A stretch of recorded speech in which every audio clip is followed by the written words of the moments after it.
AICC అధ్యక్షుడు మల్లికార్జున ఖర్గే తెలంగాణ పర్యటనకు వస్తున్నారు. ఇవాళ సాయంత్రం 5 గంటలకు శంషాబాద్ ఎయిర్పోర్టుకు ఖర్గే చేరుకునున్నారు. రేపు ఉదయం గాంధీ భవన్లో పీఏసీ సమావేశంలో ఖర్గే పాల్గొంటారు. అనంతరం అడ్వైజరీ కమిటీతో ఖర్గే భేటీ అవుతారు. ఎల్బీ స్టేడియంలో గ్రామ మండల కమిటీ అధ్యక్షులతో ఖర్గే సమావేశం ఉండనుంది.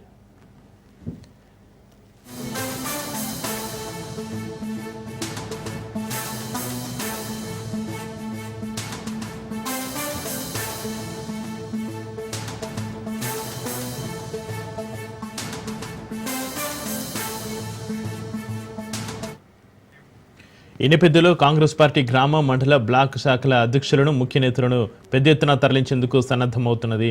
3 నెలలుగా స్థానిక సంస్థల ఎన్నికలు జరపాలని హైకోర్టు ఆదేశించిన నేపథ్యంలో ఎల్బీ స్టేడియంలో ఖర్గే ప్రసంగించనున్నారు.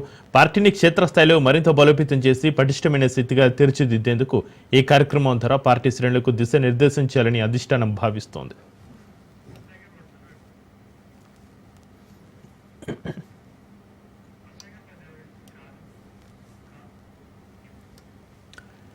ఏఐసీసీ అధ్యక్షుడు మల్లికార్జున ఖర్గే తెలంగాణ పర్యటనకు వస్తున్నారు. ఇవాళ సాయంత్రం 5 గంటలకు శంషాబాద్ ఎయిర్పోర్టుకు ఖర్గే చేరుకునున్నారు. రేపు ఉదయం గాంధీ భవన్లో పీఏసీ సమావేశంలో ఖర్గే పాల్గొంటారు. అనంతరం అడ్వైజరీ కమిటీతో ఖర్గే భేటీ అవుతారు. ఎల్బీ స్టేడియంలో గ్రామ మండల కమిటీ అధ్యక్షులతో ఖర్గే సమావేశం ఉండనుంది. ఇక ఖర్గే పర్యటనకి సంబంధించి మరింత సమాచారాన్ని మా ప్రతినిధి రాజు ఫోన్లైన్లో అందిస్తారు. రాజు, ఇవాళ సాయంత్రం శంషాబాద్ ఎయిర్పోర్ట్ కు ఏఐసీసీ చీఫ్ మల్లికార్జున ఖర్గే చేరుకుంటారు. రేపు జరగబోయేటటువంటి ఎల్బీ స్టేడియంలో అటు గ్రామ శాఖ అధ్యక్షులతో సహా మండల జిల్లా వీరితో పాటుగానే రాష్ట్ర స్థాయి నేతలు కూడా ఇటు ఖర్గే తో భారీ బహిరంగ సభలో పాల్గొననున్నారు. అయితే ఈ సభకు ఏఐసీసీ చీఫ్ మల్లికార్జున ఖర్గే హాజరు కానున్నారు. ఇందులో ప్రధానంగా పార్టీ బలోపేతంతో పాటుగానే వచ్చే స్థానిక సంస్థల ఎన్నికల్లో కాంగ్రెస్ పార్టీ విజయం లక్ష్యంగా కూడా ఆయన దిశానిర్దేశం చేయబోతా ఉన్నారు. అయితే ఇప్పటికే స్థానిక సంస్థల ఎన్నికలను సెప్టెంబర్ 30లోగా నిర్వహించాలని హైకోర్టు డైరెక్షన్ ఇచ్చిన నేపథ్యంలో కూడా ఒక 30 రోజుల్లోగా ఈ యొక్క రిజర్వేషన్ల అంశానికి సంబంధించి స్పష్టత రానుంది. ఆ తర్వాత స్థానిక సంస్థల ఎన్నికలు నిర్వహించబోతా ఉన్నారు. అయితే ఈ నేపథ్యంలోనే అటు పార్లమెంటు అసెంబ్లీ ఎన్నికల వేళ గ్రామ శాఖ అధ్యక్షులతో ఏ విధంగా అయితే సమావేశమయ్యారో అదే విధంగా అదే తరహాలో కూడా స్థానిక సంస్థల ఎన్నికల్లో పట్టు సాధించేందుకు కాంగ్రెస్ పార్టీ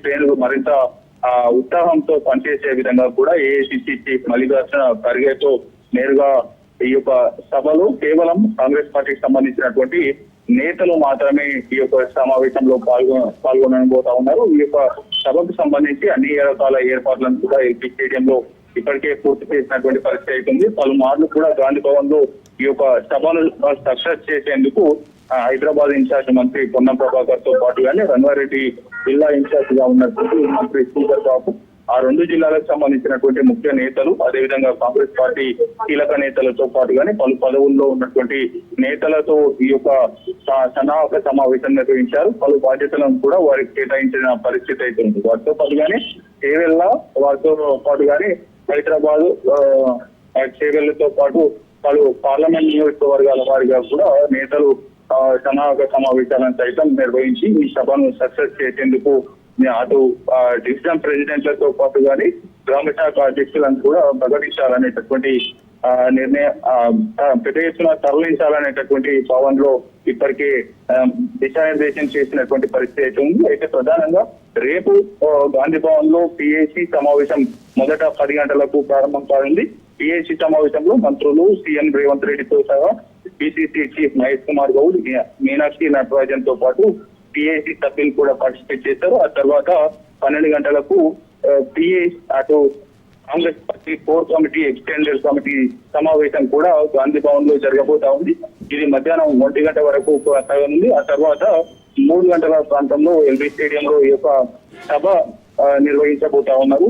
ఈ యొక్క సభకు కేవలం కాంగ్రెస్ పార్టీకి చెందినటువంటి ముఖ్య నేతలు మాత్రమే గ్రామ శాఖ, మండల, జిల్లా వాటితో పాటుగానే బ్లాక్ ప్రెసిడెంట్లతో పాటు కీలక నేతలు కూడా ఇందులో పార్టిసిపేట్ చేయబోతా ఉన్నారు. దాదాపు 25,000 మందితో ఎల్బీ స్టేడియంలో భారీ ఎత్తున ఏఐసీసీ చీఫ్ తో నేరుగా పార్టీ అధినేతతో గ్రామ స్థాయి నేతలు చేసి ఈ యొక్క సభలో పార్టిసిపేట్ చేస్తారు. ఇది మొదటిసారిగా ఏఐసీసీ నేత గ్రామ శాఖ అధ్యక్షులతో జరుపుతున్నటువంటి సమావేశం. ఇది భవిష్యత్తులో మరిన్ని Right. రాష్ట్రాలకు కూడా ఆదర్శంగా నిలుస్తుందనేది తెలంగాణ టీపీసీసీ భావిస్తున్నటువంటి పరిస్థితి అయితే ఉంది. Right, thank you Raju.